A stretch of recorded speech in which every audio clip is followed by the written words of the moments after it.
ఇవి వచ్చేమో గ్రేప్స్లో ఇవాళ నేను ఏం చేస్తున్నానంటే కొంచెం ఇందులో సాల్ట్ పక్కన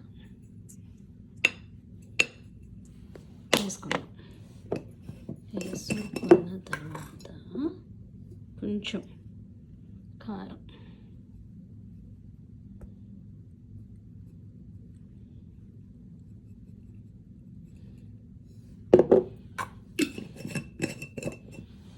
వేసేసుకుని ఇలా మిక్స్ చేసేసుకుందాం. గ్రేప్స్ని ఈ విధంగా అయితే కట్ చేసుకుని ఇలాగ సాల్ట్లో ముంచి